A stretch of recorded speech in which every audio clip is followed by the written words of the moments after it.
Dear ladies and gentlemen, we will be kicking off the first event for today, the discussion whether Ukraine's NATO relations are going to survive the elections. And I would now like to invite Ms. Tachynska to announce the topic of today's event and to announce the guests. Thank you very much. Good morning, everyone.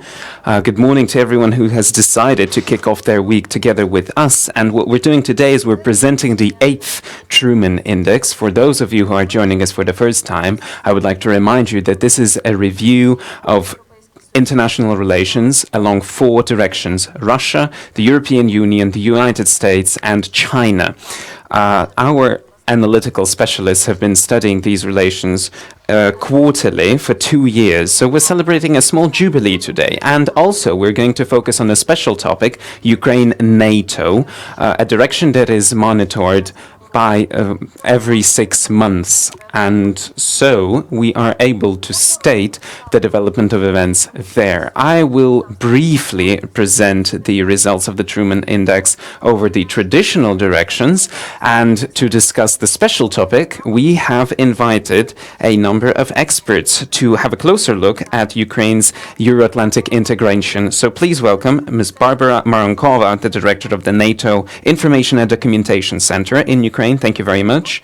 Kateryna Zarembo, the Deputy Director of the New Europe Center, who is curating the Ukraine-NATO direction in the TRUMAN Index, and also Colonel Hennadiy Kovalenko, the head ad interim of the main HQ for military cooperation and peacekeeping missions of the Armed Forces of Ukraine General Staff. Thank you very much for joining us today. Other analytical specialists are also joining us, including representatives of the New Europe Center, and feel free to communicate with them freely. I would like to remind you that we are having a coffee break after this event, so please feel free to come up to them. We would also like to welcome in our team the head of the Diplomatic Academy, Mr. Serhiy Korsunsky, who evaluated Ukraine's relations with China this time around. Now, just a few words about the methodology.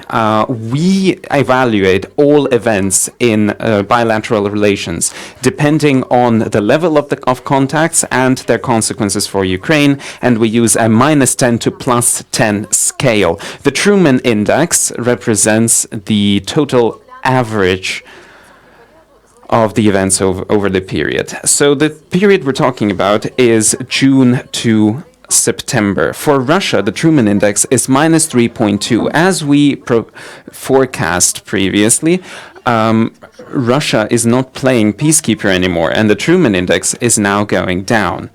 On the one hand, you see that we are having a review of bilateral contracts with Ukraine.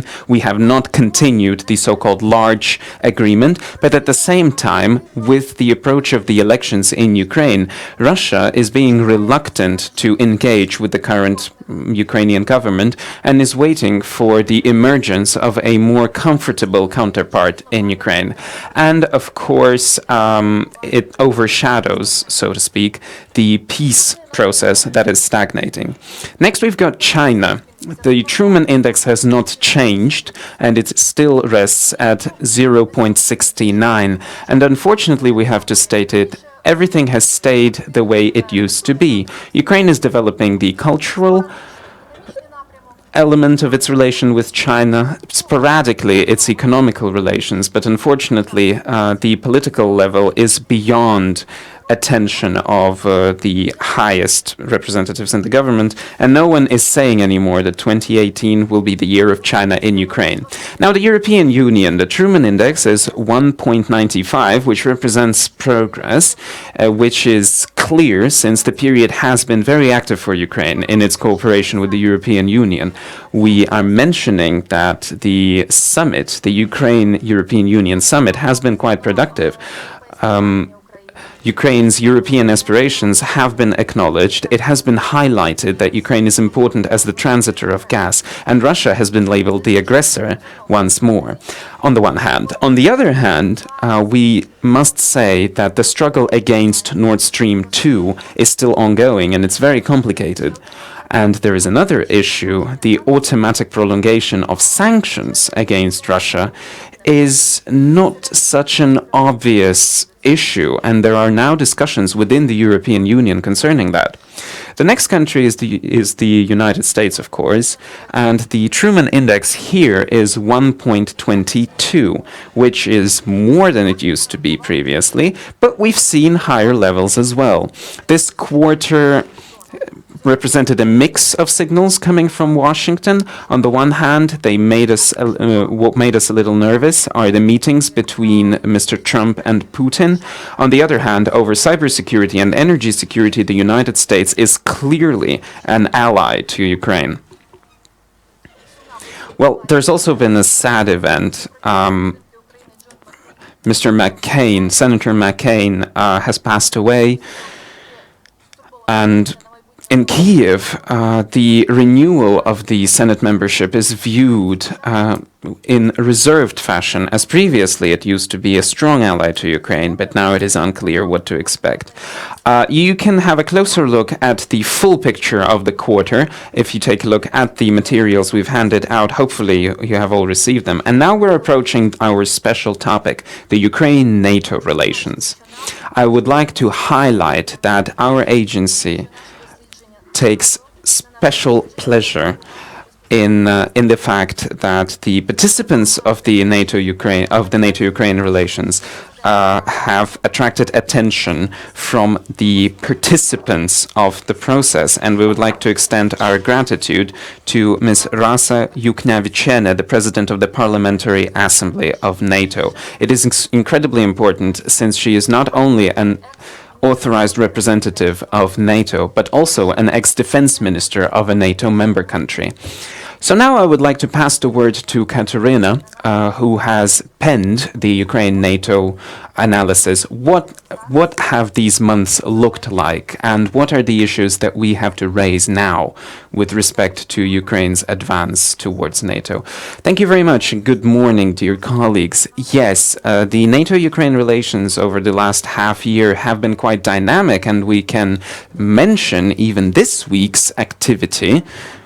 As Rasa Yuknevich, she hasn't only delivered the introduction to the Truman Index this time, but she is visiting Kiev right now, and she is having high-level meetings. Also this week, the annual national program is being evaluated by NATO representatives, so you can see that the dialogue is ongoing. On the other hand, if we have a look at the situation at the macro level, you get the feeling that English people would call bittersweet. We've got both achievements, and at the same time, we've got a number of events that might have turned out a little bit better for Ukraine. We will probably begin with the NATO summit in Brussels that took place in July, and which for Ukraine has marked more misachievements. I wouldn't call them defeats, but we know that on the one hand, the preceding the months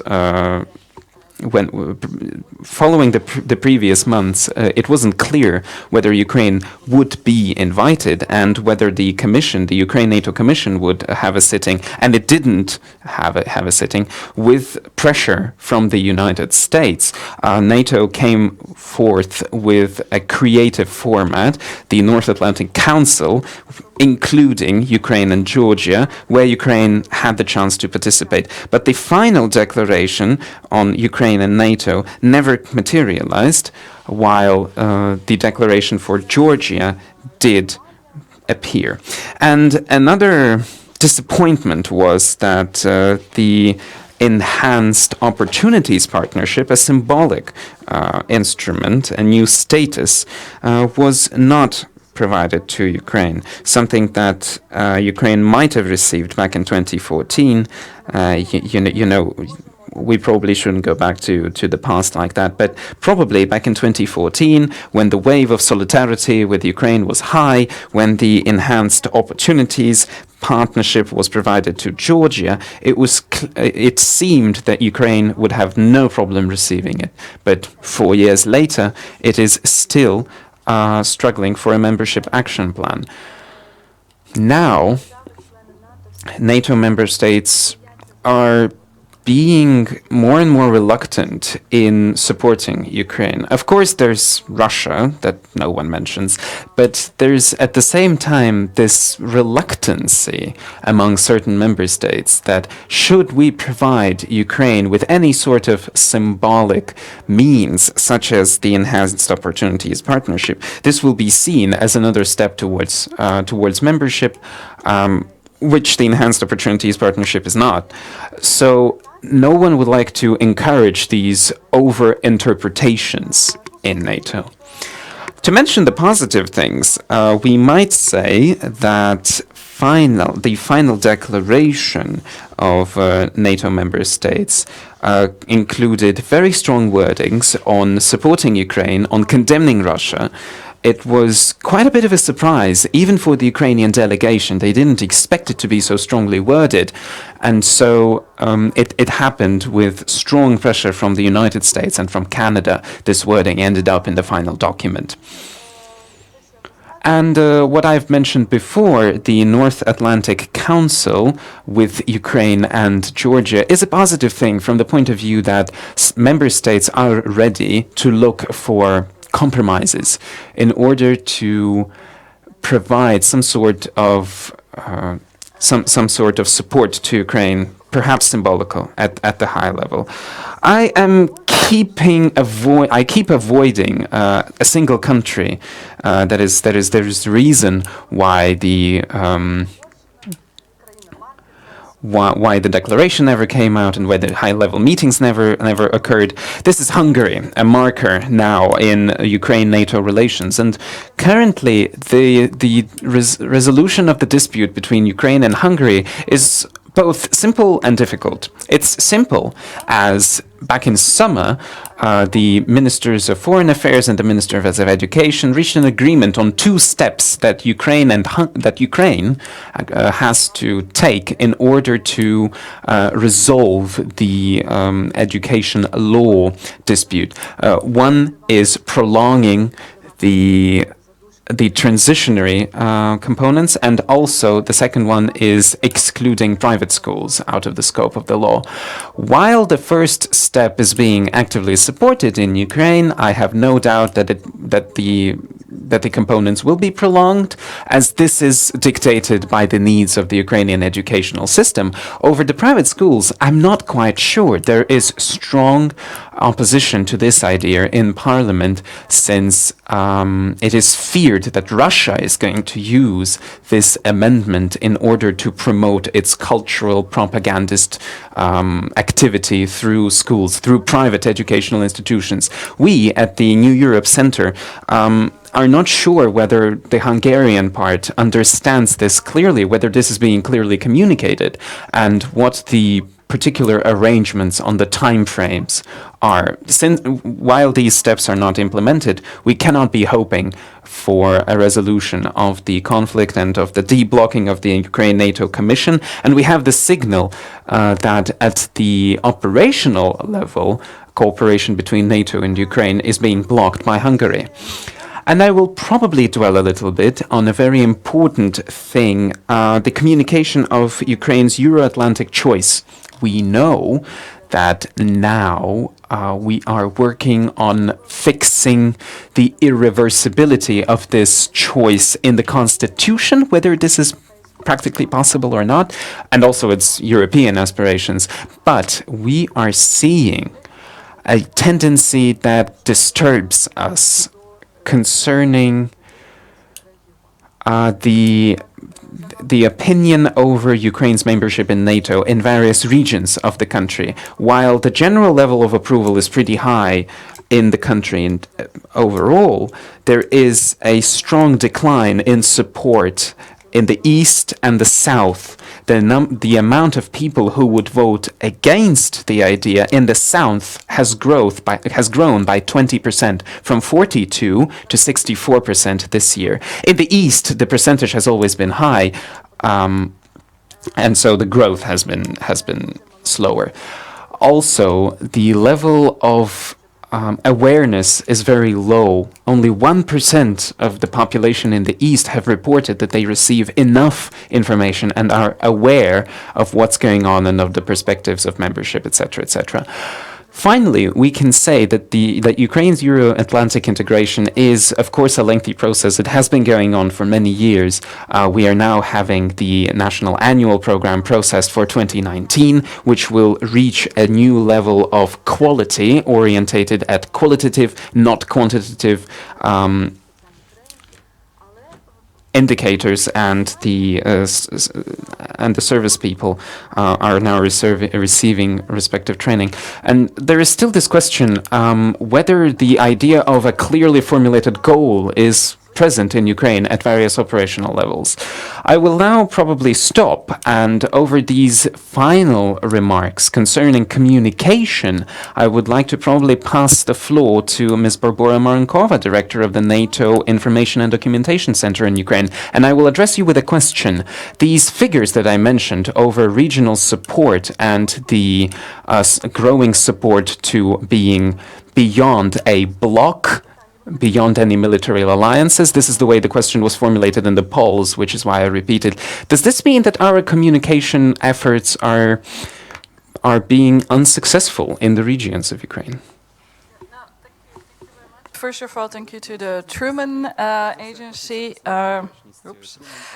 for not only inviting me, but actually including NATO into your reports. We are very delighted to be in the same company with our European Union colleagues and also the United States.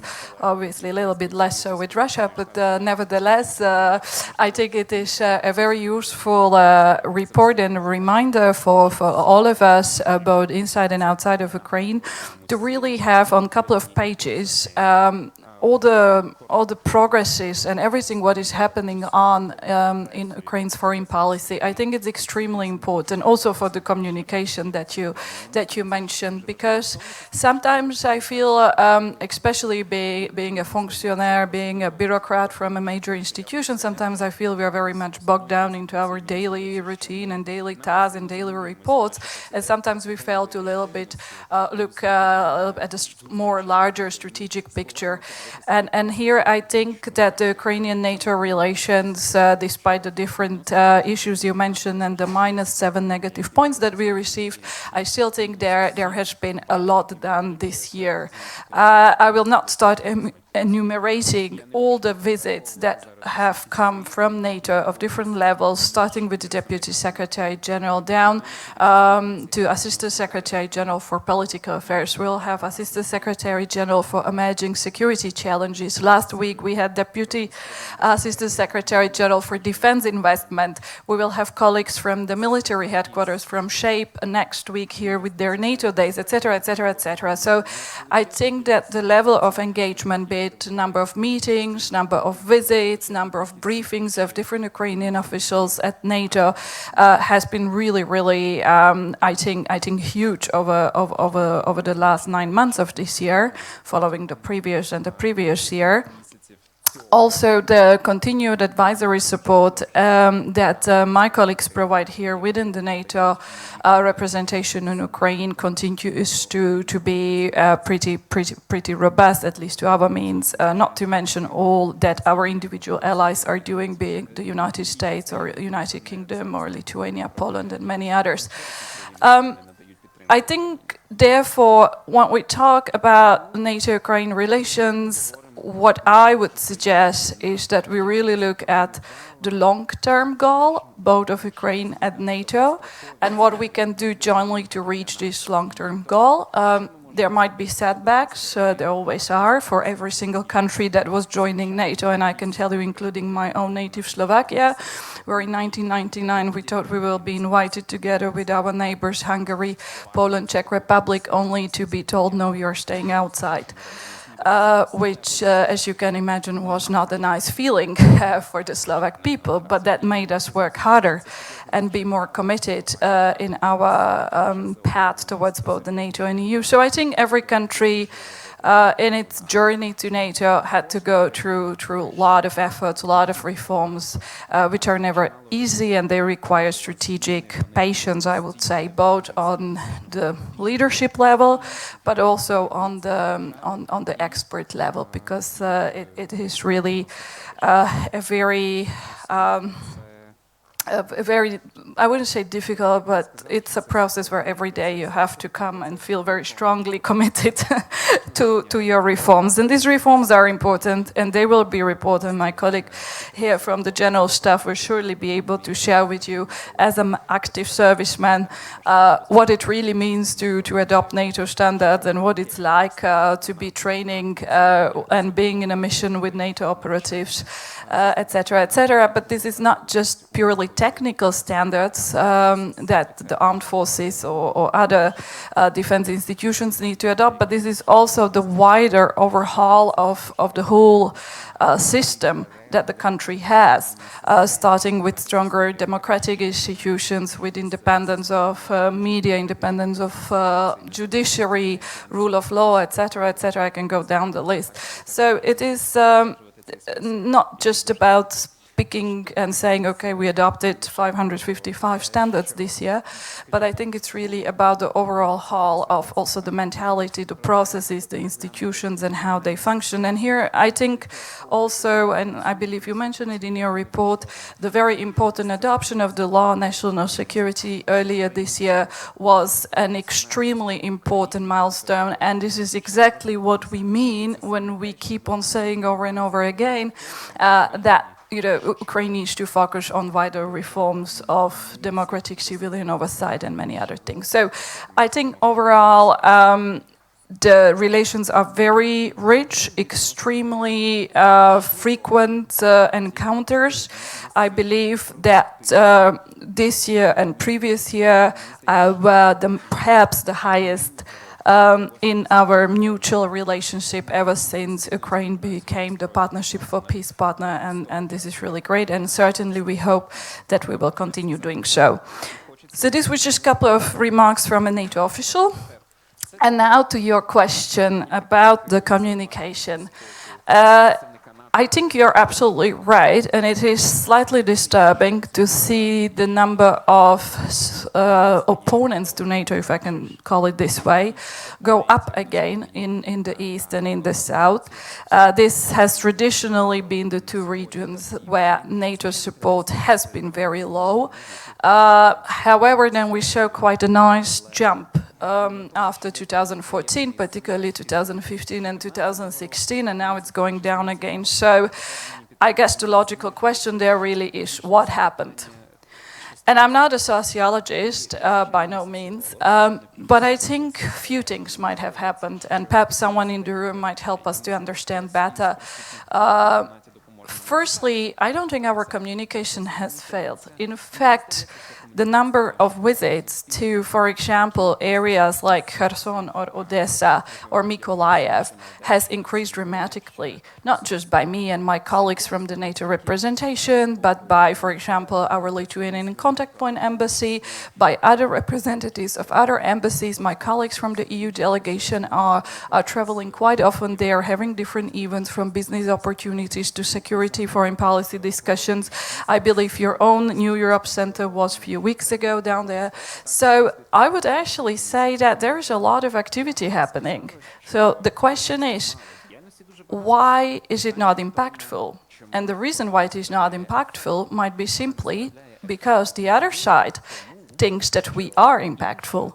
And in fact, they have increased their own counter activities and counter information activities because they feel and see that there is too much of this Western activity happening, and we don't really like it. So they might have increased their own counter-propaganda and counter-disinformation. So this is just me guessing out loud here. But I would be really surprised if the people, for example, of Kherson, and sorry to be picking up on Kherson all the time, but it's one of the places that we have visited at least twice this year. And we always had a very active audience, and people were very much interested, and we had great discussions there. So I'll be very surprised if they would not really say that the information they were given was not useful or it was not taken on board. The same in Mykolaiv and other places. So that would be the south.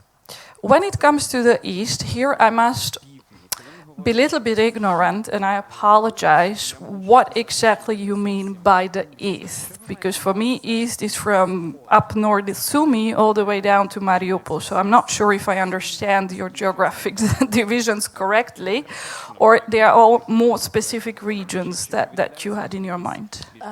These are the Donetsk and Lugansk. Okay. Well, this obviously is a little bit harder. It is a little bit harder simply because, and here I must say myself, we are not that present ourselves. And this is a lesson learned for us and perhaps a reminder that we need to do better in these regions. They might have been a little bit neglected, or they might not have been given the due attention as, for example, the South. But at the same time, we actually do have indications from official administrations in these areas, or from even some civil society activists and NGOs who actually proactively come to our office and they ask for us to come there and provide information and share information and help them with activities. Particularly, I have it in my mind, for example, the Severodonetsk region and area. So again, I think in the east, that's why I was asking, what exactly do we mean? Because there are different areas, different regions, and people feel very differently about their security and their own country's stakes in the security. If they are, for example, living close to the front lines, or they live in Severodonetsk or Mariupol, than the ones, for example, living maybe in Kharkiv. On the other hand, we have had very warm welcome and reception in Sumy, where we went last December in the mid of the terrible snowstorm. But nevertheless, we got there after I don't know how many hours of a train ride, but we got there. We were very proud of ourselves. It was our exhibit, NATO Ukraine exhibit. We had great turnout, very good discussions, especially with the younger generation. So again, I think it depends region to region. Sorry for such a lengthy answer, but we could discuss this for a long time. Thank you very much. Actually, I think that you're very much correct, because even when we indeed went to Odessa and Kherson a couple of weeks ago, we could see very different attitudes and different questions which we were asked by the local population. So indeed, these sociological regions are purely for the purposes of quantitative analysis and not intending real boundaries. Rather, they are much more nuanced. Я би хотіла подякувати пані Барборі і передати слово. I would like to express my gratitude to Ms. Barbora, and I would now invite Mr. Kovalenko, Colonel Hennadiy Kovalenko, who is the head ad interim of the main HQ for military cooperation and peacekeeping missions of the Armed Forces of Ukraine General Staff. My question to you is, well, I am not sure about this NATO standards issue. I like clear indications and figures, but I've got this issue. People keep mentioning different figures. Mr. Poltorak mentions 90 standards. The head of the NATO representation mentions fewer. You can also find different figures in other publications, and it's not clear how they calculate the number of standards adopted. So, Ukraine has declared the goal to fully implement NATO standards by 2020. So how do we calculate our achievements? So many people here without headphones, so with your permission, I will continue in English as well. And thank you, TRUMAN Agency, for inviting me to this discussion. And I absolutely agree with Barbora that we need to increase our efforts and our, let's say, investment for the future, for the information campaign. Speaking about the standards, Kateryna, you're absolutely right saying that not all the nations implemented all the standards, and this is difference with the numbers and messages and strategic narratives, this kind of stuff. Speaking about the standards, I will mention only one standard, the mindset.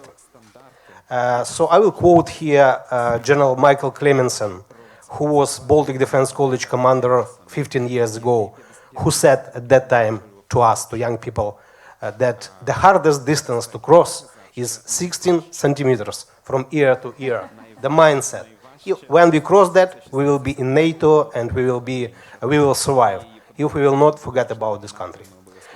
So I will divide my relatively short presentation into two parts, actually. Firstly, I will be speaking about strategic narratives that we are living in.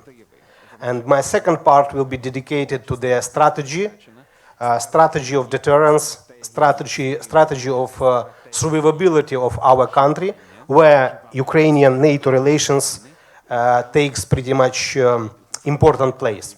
So speaking about the strategic narratives that we are living in, if we are thinking that we are living in the crisis for the short time, let's say 3-5 years, and one sunny day we will be back to peace, and everybody will be, situation will be the same as it was 10 years ago, we are wrong.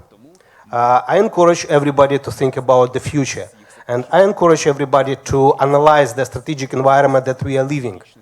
And I am afraid that the future is not bright for us. We must be ready for the crises. We must be ready for uncertainty and more difficult times. The second narrative that I would like to mention here is some kind of commercialization of the international relations. If you see it was quite a good example about China and the United States. If you think about the international relations or the system of international relations, I think that nations more and more put national interests above the international organizations' interests. And we see a good example of the United States and China. I was actually astonished when I spoke with the representatives from the United States military, my friends from the embassy, and they are pretty much convinced that President Trump will be re-elected for the second term. And I asked, why you think so? Because he has done a lot of things to the American economy to be recovered, actually. So commercialization is another narrative or another characteristic of our environment, let's say. The third one is rise of populism and political bargaining. I was lucky enough to speak with some British experts 2 weeks ago in Royal United Service Institute back in London, and they are absolutely certain that Brexit was political bargain, and that was initiative from Prime Minister David Cameron to gain more support to stay within the European Union, but you know what happened.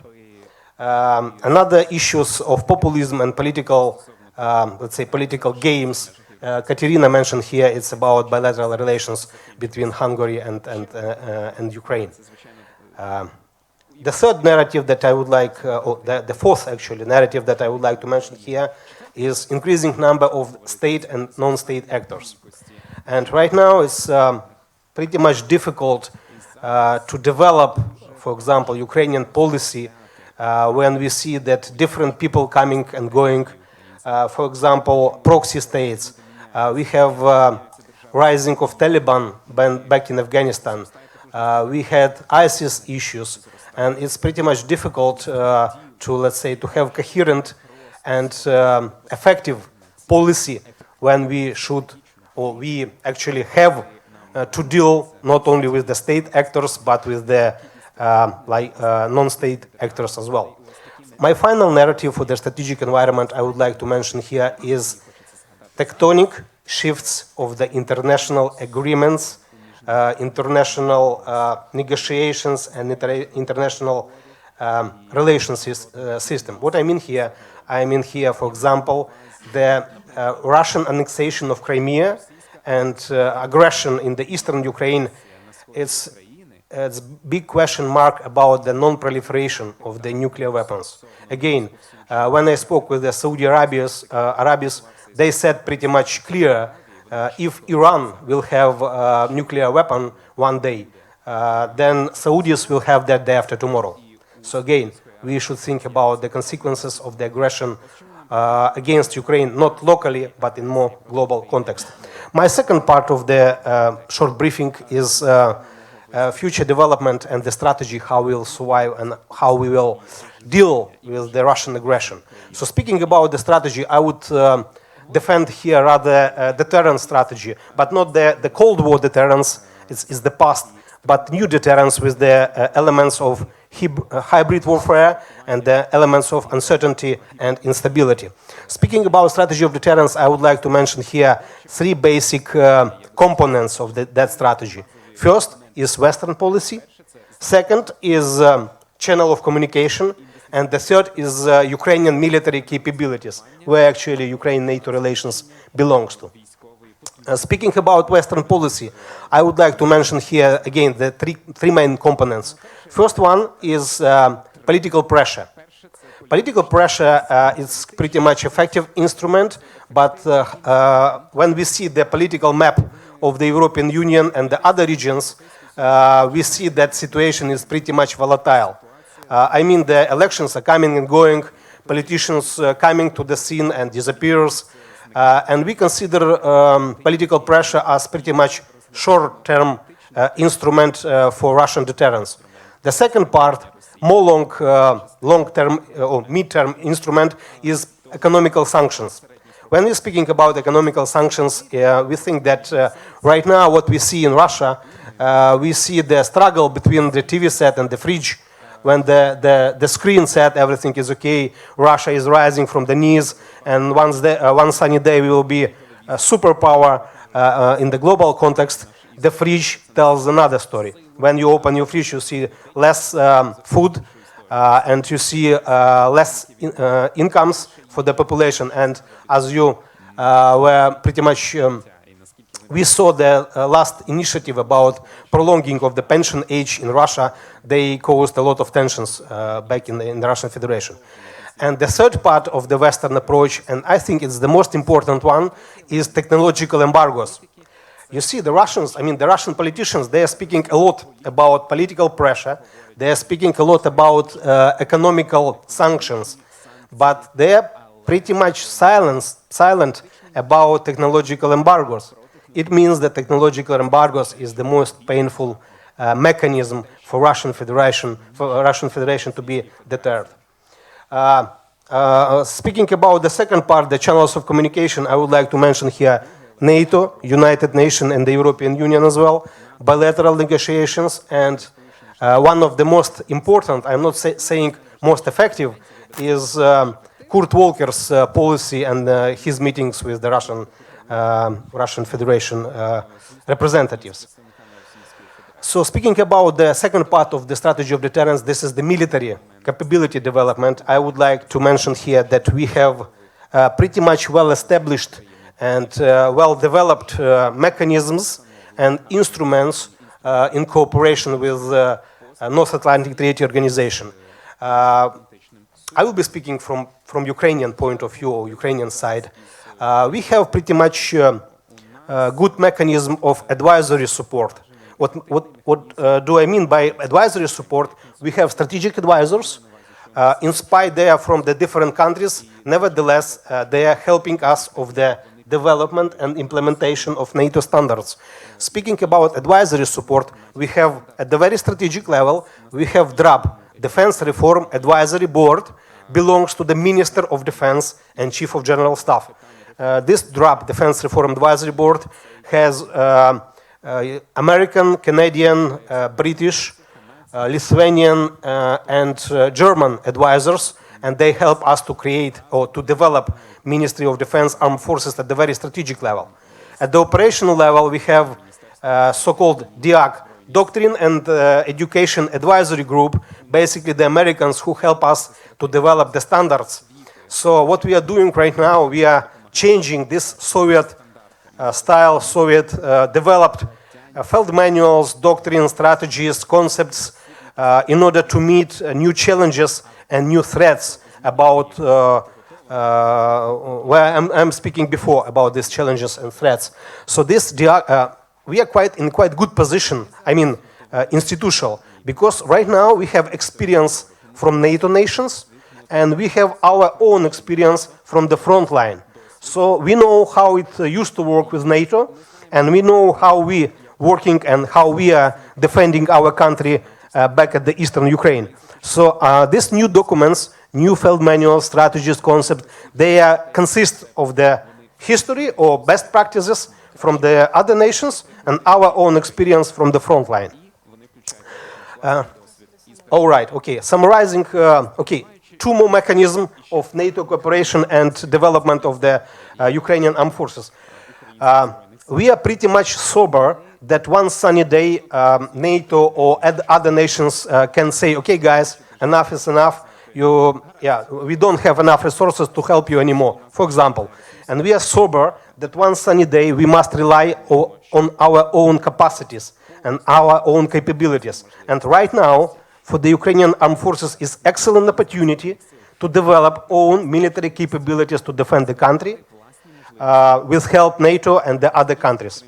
And I love sometimes, I love the speeches from the NATO side and the other nations saying, Ukraine, don't worry, in long run you will win, or in long run you will become a member of NATO. But the problem is, in long run, all we die. Thank you. Дякую, пане Геннадію, на цій ноті. Wow, thank you very much, Mr. Hennadiy. That's quite a satirical note to finish your presentation with. And now I will open up the floor for questions and answers. If you don't, yes, I think we've got about 13 minutes, so please stay brief. Here you go, the gentleman over here. So very briefly, good afternoon, dear friends. My name is Kupchishin Alexander. I am the ambassador and head of the Ukrainian law organization, but the ambassador position is the most important thing for me. Thank you very much to all the speakers. The presentations have been great, and I would like to express my gratitude to TRUMAN agency for these events that we have. You are being more and more noticeable in the Ukrainian media sphere. Excuse the tautology, this is noticeable. Now, a critical remark, I don't like the name of today's event. Are Ukraine's relations with NATO going to survive the election? That is the wrong wording. I feel that we are condemned when we use this number. Survive, that's the wrong message. I would formulate it this way. Are elections going to influence the dynamics in the development of Ukraine-NATO relations? That will be the correct way to put the question. That's the first thing I really wanted to say. The second thing, my dear friends, I'm going to say something you won't like, but please listen to me. We need to stop counting support percentages in the regions. Ukraine is a divided country. We are never going to reach a majority in all regions supporting NATO membership.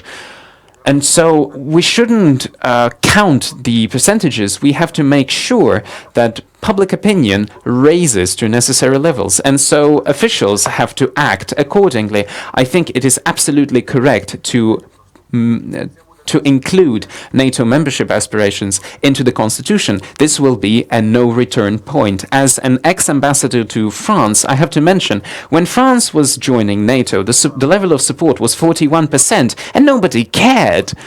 So if we join, and we are supported by about 35, 40, 52%, it doesn't matter.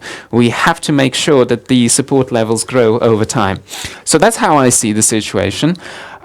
We really need to change the name. There is no condemnation here. Thank you very much, Mr. Ambassador. So I will reformulate your question. So how are the elections going to mention Ukraine-NATO relations? Ms. Barbora, do you see any danger, and what are you concerned about in this direction? I'm not sure I'm the right person to answer this question, since I'm not an Ukrainian citizen and I'm not going to vote in your elections. And therefore, and we also don't have a crystal ball. I think our relationships have been with Ukraine for 25 years, a little bit more, since Ukraine has joined the Partnership for Peace program. There were different phases of NATO-Ukraine relations. Some were more up, some were more down, some were those who tried to pursue NATO membership, and there were those leaders who were not. So at the end of the day, you're a sovereign nation, and it's the decision of you and your people whether or not you want to get closer to NATO. So I cannot be predicting what will be the result of the presidential elections or anything in that regard for the time being. Thank you. Next question, please. Hi, thank you, and thank you, Mr. Ambassador, for reminding us about French public opinion. I don't know if that was 1960. And I think it's good not to forget that through the 1980s, 1/4 of French and Italian citizens were voting for communist parties that often were pretty Stalinist, at least in the case of France. A couple quick things. I just spent Sunday and yesterday at Parkovi. 180 Chinese businessmen were in town, representing about 150 Chinese companies. I don't know the future of China-Ukraine, but I get the feeling that someone in Beijing gave the green light for Chinese investment in Ukraine. Having worked in Moscow for 8 years and visited the Dalny Vostok a lot, the Chinese are probably the only ones who, behind closed doors, have a lot of influence on Putin, because Putin is now the mladshi brat of Kitai, and it can't be said publicly, but they are very vulnerable there. And so you can draw your own analysis, but like it or not, for better or worse, there will be more Chinese investment in Ukraine. My point, it was a beautiful sunny day today, Baba Lieta, and I walked down from Sofia Ploshets. I stopped by the Roman Catholic Cathedral and looked at the photo from 1937. It was marked planetarium. I wasn't aware the Soviets had turned the cathedral into planetarium. It's a example of how, if you misplay the politics, things can go very bad. I took another 20 steps and I saw the campaign poster of Yulia Vespicha in NATO, safety in NATO. I was wondering if any of you on the stage have reached out to Yulia's people, talked to them about NATO, have any sense of what their convictions are on this issue. Is this simply a campaign slogan that we see all over the city, or is there some real commitment there?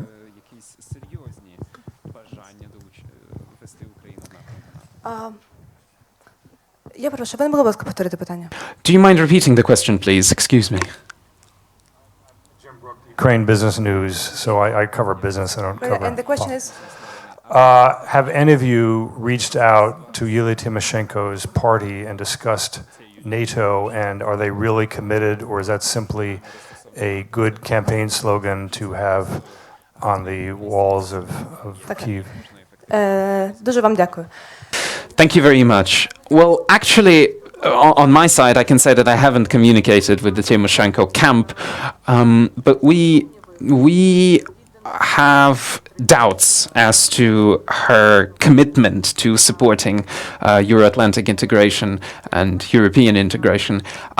As for me, Tymoshenko's policies are still very much grounded in populism, and should she win, and should she acquire political weight in parliament, I really wouldn't expect active de facto movement towards NATO. Are we going to have any more questions? Can I offer a comment? After Yanukovych became the president of Ukraine, if you ask about the NATO-Ukrainian cooperation, in spite he said that non-bloc status and it was in the law, everything. But from the military point of view, we maintained pretty much the same level of cooperation, or even and more than that, we have increased our contribution to NATO-led operation in Afghanistan, for example. Yeah, absolutely. I'm not defending him. I'm just telling how it was. Thank you. Прошу, чи буде ще запитання, відповідь? Доброго дня. Андрій Гончарук, старший науковий співробітник Національного інституту стратегічних досліджень, перший секретар посольства України в КНР 25 років тому в першому складі посольства. Я хотів би подякувати TRUMAN Agency за те, що це чи не єдиний аналітична інституція в Україні, яка звертає увагу на Китай як на важливий чинник і на важливий напрямок української зовнішньої політики. Але хотів би звернути увагу на те гасло, під яким сидить шановна президія – час компетентних. Свого часу, коли розпочинався TRUMAN індекс, була задана досить висока планка щодо фаховості розміщених матеріалів. Коли я беру 8-й випуск і бачу, що в ньому всі прізвища китайських урядовців написані з граматичними помилками, то мені, як фахівцю, стає дуже прикро, тому що в китайській мові, яка є мовою ізольованою, є тільки 219 слогів. І ті слоги, які вживає автор в китайській мові, відсутні. Вони не можуть стосуватись китайських урядовців. До того ж, знати прізвище прем'єр-міністра держави КНР – це обов'язок просто звичайного фахівця з міжнародних відносин. І нарешті. Чи є запитання? Дякую за критику. І нарешті. Можна писати 2 абзаци про мультфільми, 3 абзаци про мультфільми, писати про шрот, про що завгодно. Але якщо у звітний період була нарада послів, на якій президент України піддав ніщівній критиці посольство України в КНР, саме за те, що воно фактично саботувало проведення діалогу на найвищому рівні, то про це TRUMAN Agency має знати і про це треба писати.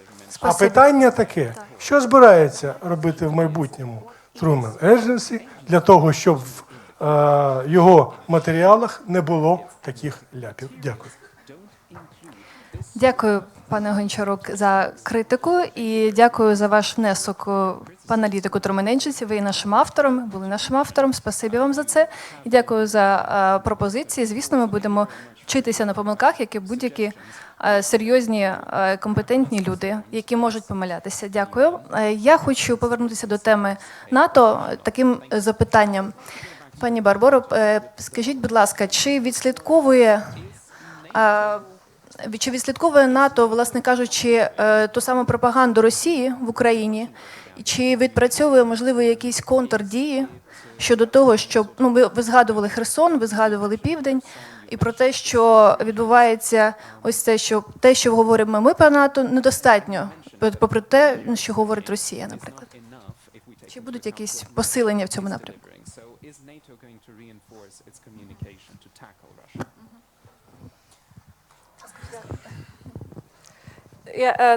Thank you for your question. Actually, the issue of Russian propaganda towards NATO and NATO member states, but also partner countries, is a wider topic. So when we talk about our communication efforts as NATO to counter Russian disinformation, we are talking about something more than just Ukraine as such. Why? Because we see, and with the help of a lot of our friends from different civil society, NGOs, journalists, different networks that have been created in Ukraine, outside of Ukraine, in many of our member states, we see that the Russian narratives about NATO are very, very similar, regardless if they are used in Ukraine or in the Baltic states or in Czech Republic or somewhere else. Of course, then there are very specific narratives which are used for particular countries, but the overarching narrative is NATO is bad, NATO is aggressor, NATO has failed its promise, it will not expand eastwards, NATO is encircling Russia, and NATO is preparing militarily and boosting its military defenses close to Russia's border. So these narratives are the same everywhere. Then the question goes deeper, where they start using different historical or geographical or cultural narratives that are then specifically developed for particular countries, whether it's Baltic states or Ukraine specific, or in the Western Balkans, for example, very specific in Montenegro, when Montenegro was planning to join NATO. I think the overall effort of countering Russian disinformation, and we have seen it in the past 4 years, has been really of great cooperation between the governmental, institutional, and non-governmental sector. I think we would not be able to do it without the help of the many individuals and organizations. I'm not going to name all of them because I'm sure I'll forget some of them, and that will not be fair.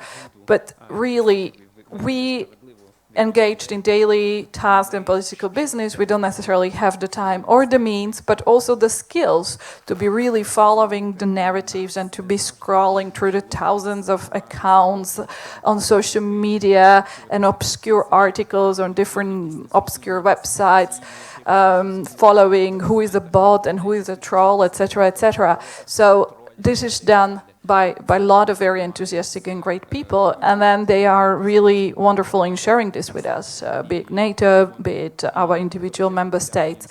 And I think that's the answer, how to counter this disinformation. We need to work on this together, because individually we will not achieve much. And when it comes specifically to Ukraine, we have compiled at NATO headquarters a set of myths that we find most usually or widely used in Ukraine and in this neighborhood. We compiled those myths, we provided facts and figures, including going and digging through the archives and providing factual information. We have it on the NATO website, we have tweeted it, we have made little videos of it in English, in Russian, in different languages. And now, actually, I have a couple of projects coming up in Ukraine, which will specifically look at these myths and will try to narrate them, also, of course, in Ukrainian and in a more, I would say, average citizen-friendly way, because we also understand that we have to attract an average citizen to this kind of discussion. So we have a couple of projects that we specifically want to focus on this. Thank you. Напевно, на закуску, якщо дозволите. If you don't mind, a question from me just to finish up to Mr. Hennadiy Kovalenko. Would you mind telling us the national security law that we have mentioned today, which is an important milestone? It foresees that starting from next year, Ukraine is going to have a civil defense minister and civil deputies, and we have seen quite a few days, just a few days ago, the minister has retired from his military position to assume the civil one.